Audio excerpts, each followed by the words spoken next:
Hello and welcome everyone in this video tutorial on chapter Is Matter Around Us Pure? The topic which we are going to discuss in this video tutorial are solution. So what is solution, characteristics of solution, concentration of solution. Though we have already discussed this in the video lectures and multiple things, but this I am creating this video for especially those students who haven't attended any video lectures or I should say live sessions.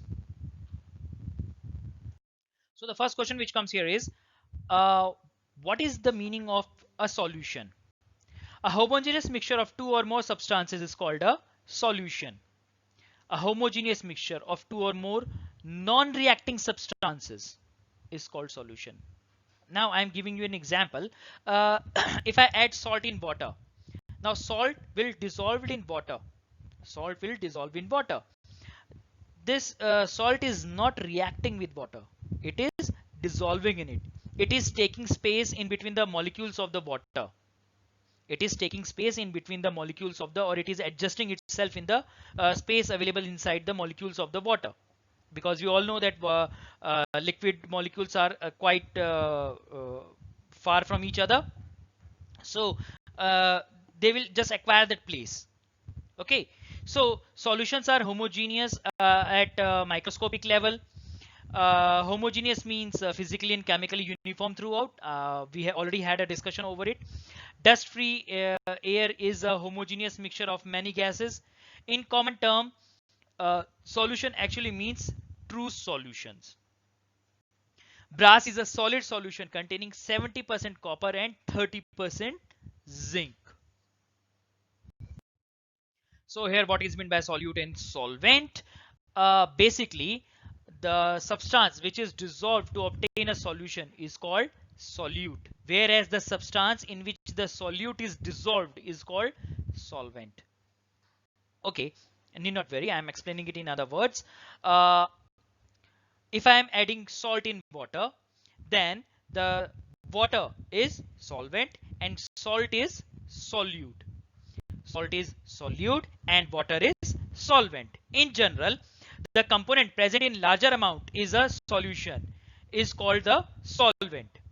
In general, the component present in larger amount in a solution is called the solvent, whereas the component present in smaller amount is called solute. So in my case, salt was in less quantity, so it is solute, and water is in higher quantity, so it is solvent. So these are few examples of solute and solvent in some solutions.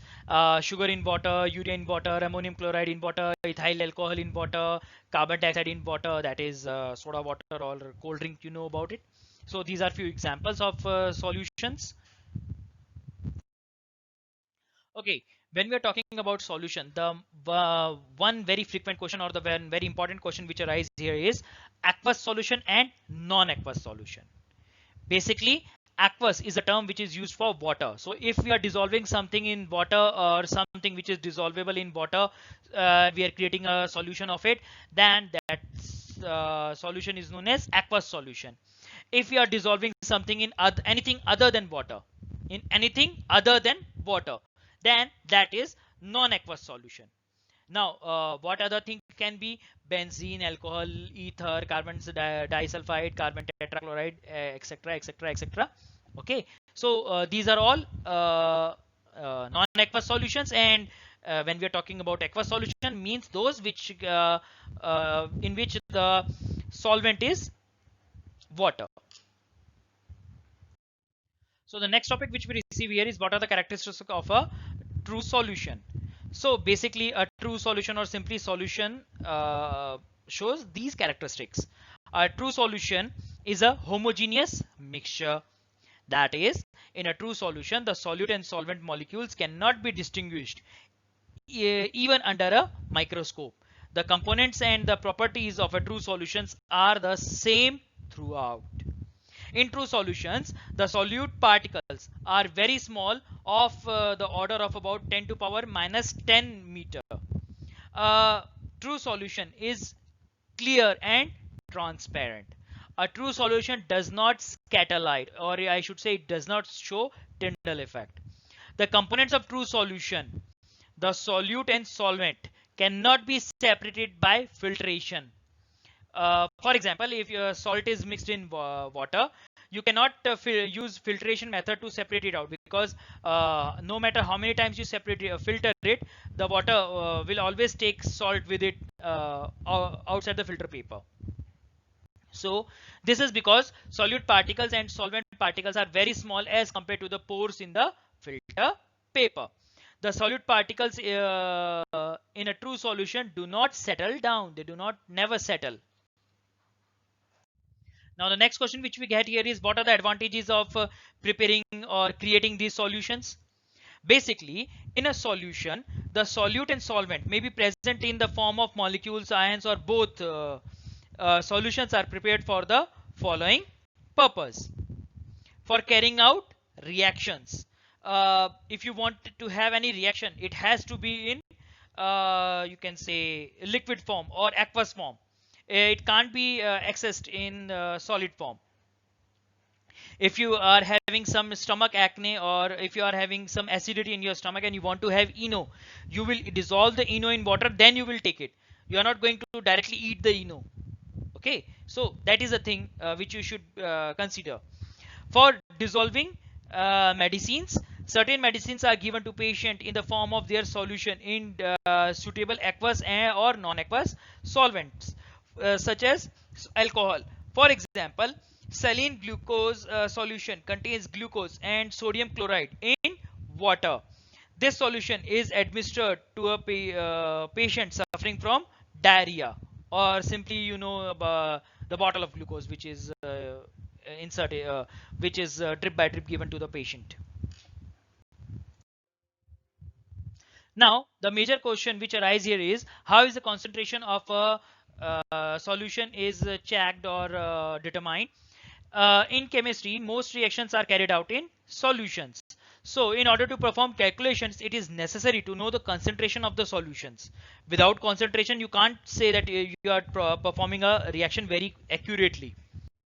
Now moving further, then what is the meaning of concentration? Now here we should understand what is the meaning of concentration. So the quantity of solute dissolved in a given mass of volume or volume of solution or solvent is called concentration of the solution. For example, if you took a glass of water, and in that glass of water you added 2 spoons full of salt. Now this salt water is quite concentrated, but what if you added nearly 10 spoon of salt? Now this water with 10 spoons of salt will be extremely salted. Okay, so you now in this situation you will be tasting it to know the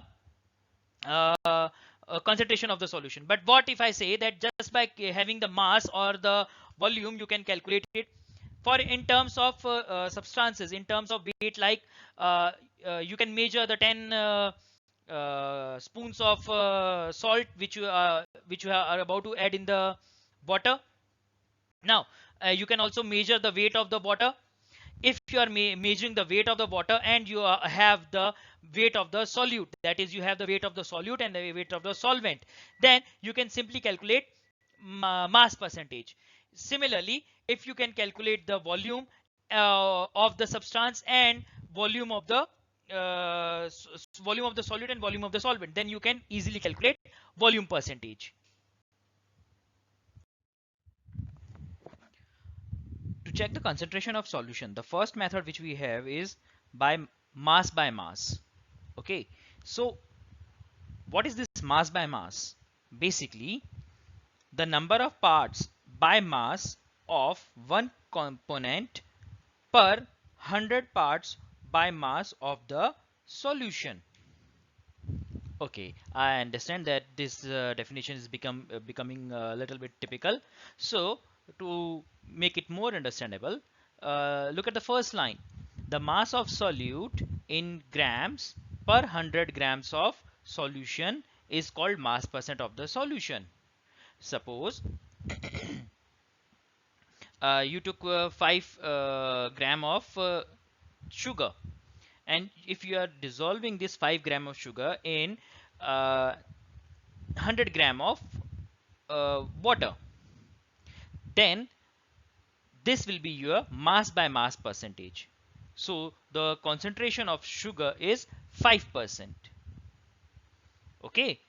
Uh, Another example which is given here is a 5% solution of sodium chloride means that 5 gram of sodium chloride are present in 100 gram of the solution.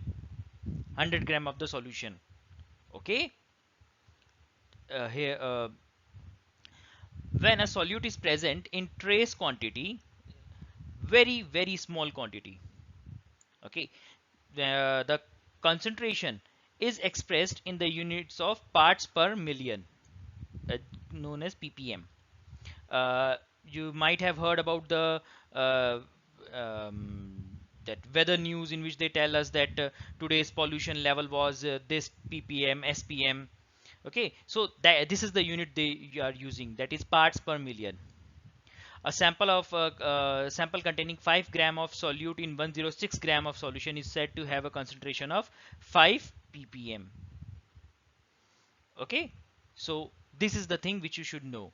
So the formula which is here, which you should know is mass by mass means mass of solute upon mass of solution. Now this mass of solution means total solution. So what will be here is, it is not the mass of solvent, it is the mass of solution. Suppose you took 5 gram of salt and 100 gram of water. So in mass of solution you will be writing 105, that is 100 plus 5. Okay, this is the thing you should remember here. Okay, next method very same, but only difference is here we are considering volume. It was previously it was mass by mass, now it is mass by volume.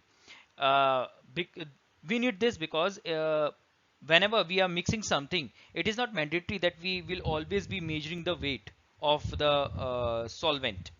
Suppose you are taking a big tumbler. Inside that tumbler you added some water. Now you are not going to measure the weight of the water. What will be you measuring is, you will be measuring the volume, and this is the best method. And in this volume you will be adding, whatever the solute you want. And that solute, if is solid, then it will always be having some mass, because it will be very difficult for you to, or anyone, to find the volume of that solid. So the formula which we have here is mass of solute upon volume of solution. Mass of solute upon volume of solution into 100. Just looking at the example, 11 gram of sugar is dissolved in water to make up a volume of 55 ml. What is the concentration of sugar solution in terms of mass by volume percentage? So everything is provided to us. uh, the mass of the solute is 11 gram, volume of the solution is 55. Okay, so just multiply it by 100 and we will get the result as 20%. Okay, we already had a long debate on these two topics, that is saturated and unsaturated solution, in our video sessions. Now, a solution in which some more solute could be dissolved at any fixed temperature is called an unsaturated solution. Suppose you took a glass of water. In that glass of water you added 1 tablespoon of sugar. You mixed it, it will mix well. This glass of water, or this solution of sugar, is an unsaturated solution, because if you want you can add a minimum of 7 to 8 spoons of water, sugar, in this glass of water. Yes, you can. Normally it seems like it is no, sorry sir, it is not possible that we won't be able to add 6 to 8 spoons of sugar in one glass of water. It will not dissolve. You are allowed to increase the temperature. If you will increase the temperature a little bit, increasing in temperature will move the molecules of the water apart. We know that every substance on heating expands.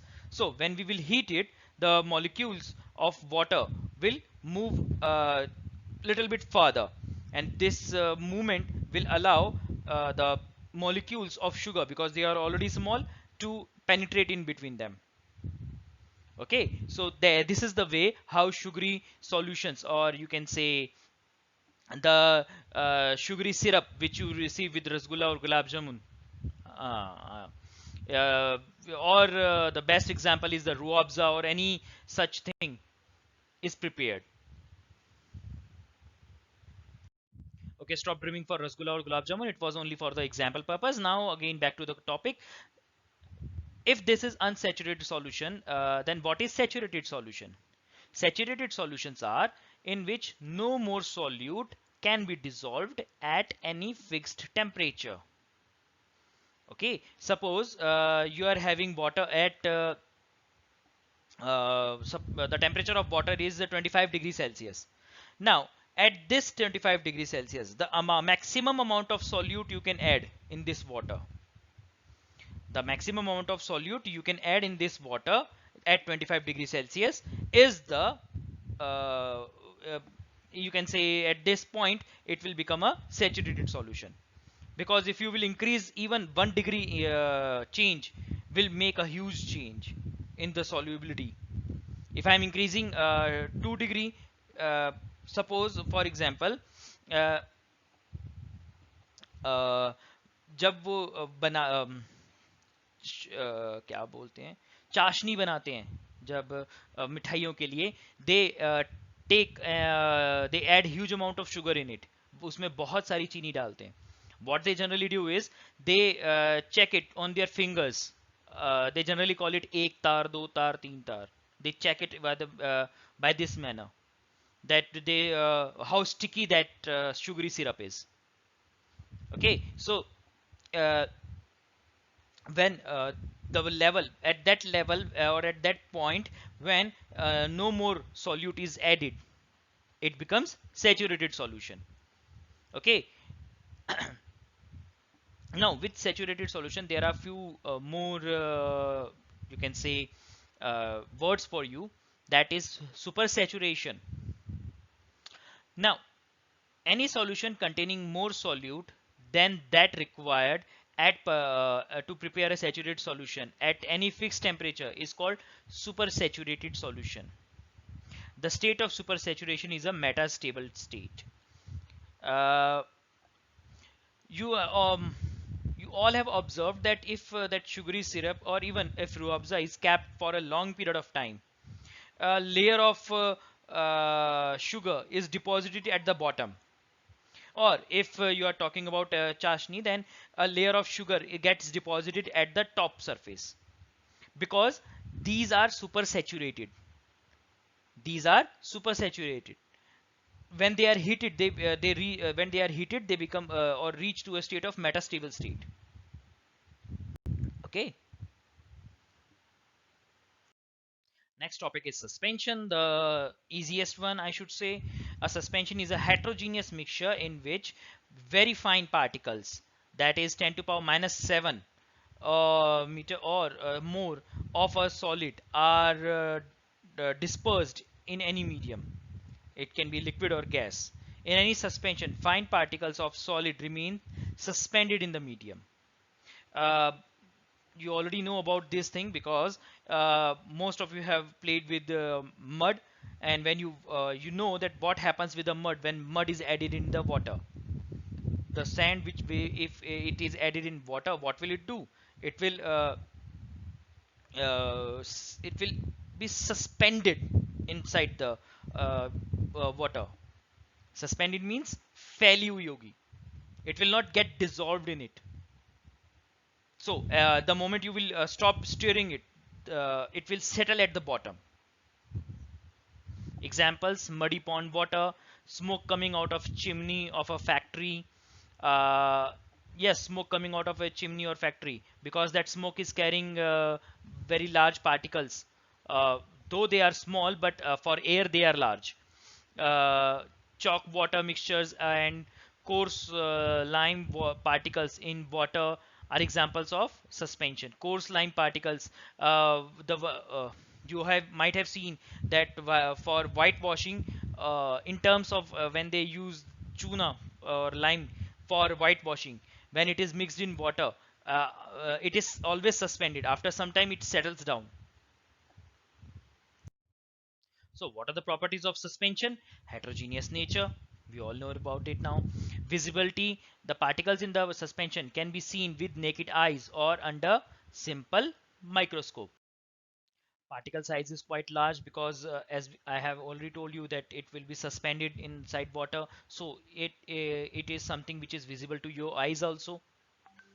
Next is sedimentation. The particles of a suspension have a tendency to settle down. Very fine particles, however, remain suspended in the medium.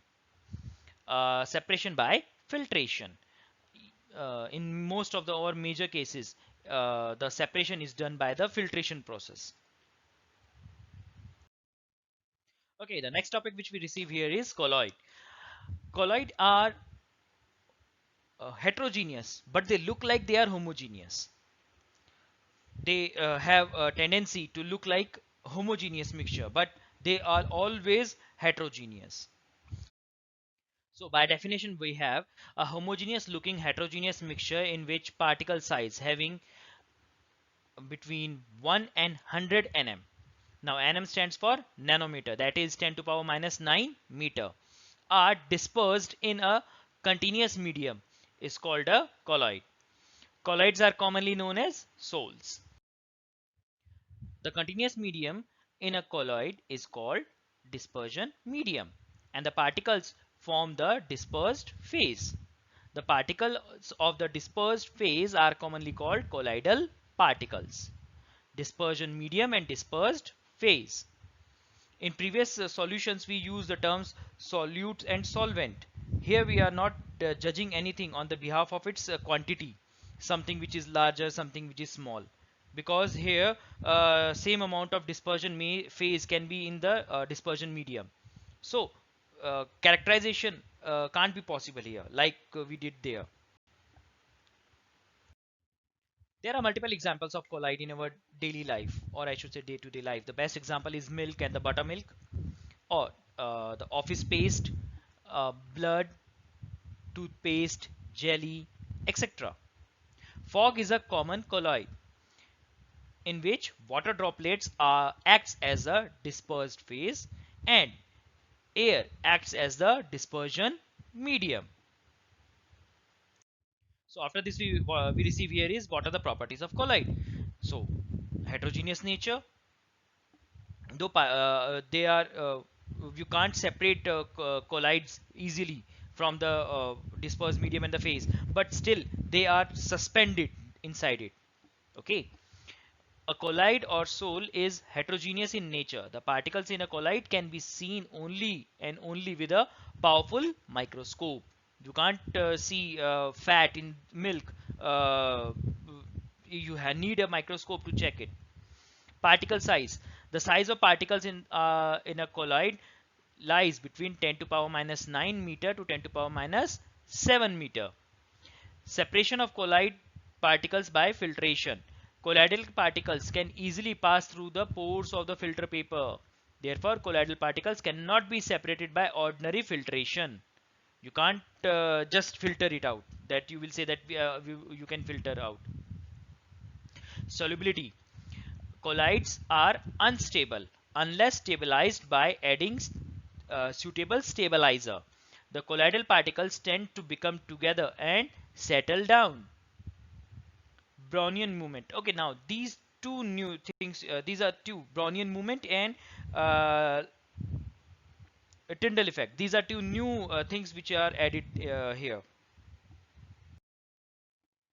In next coming slides, you will see the example of Brownian movement and the Tyndall effect. But what is this Brownian movement? It is the zigzag motion of the particles. The particles in the colloid, they move in a zigzag manner.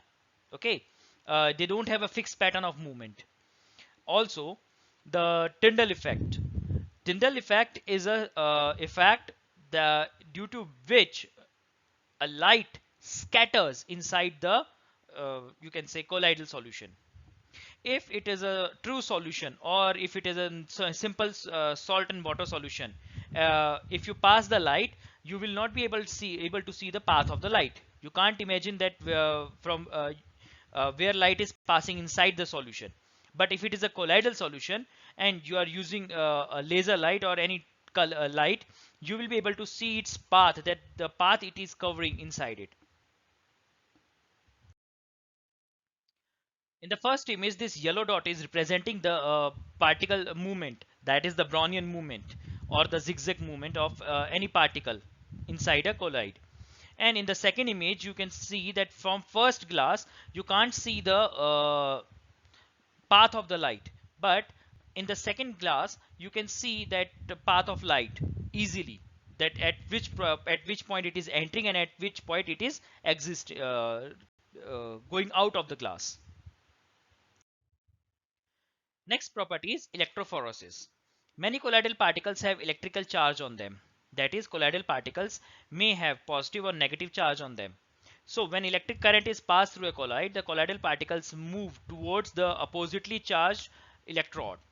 The movement of colloidal particles under the influence of electric field is called electrophoresis. There are multiple applications of colloidal solutions. Have you ever imagined that bleeding from a fresh cut can be immediately stopped by applying alum or ferric chloride, or other known name which is known to you is Fitcari? Why does it happens that when you apply alum on the any wound, it simply stops bleeding? This is because blood constitutes of hemoglobins, which are charged colloidal particles. Both alum and ferric chloride are salts and dissolve in water to provide ions.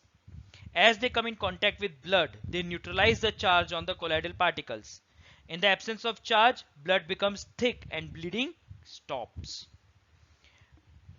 Medicines in colloidal form can be easily absorbed by the body. A large number of medicines and pharmaceutical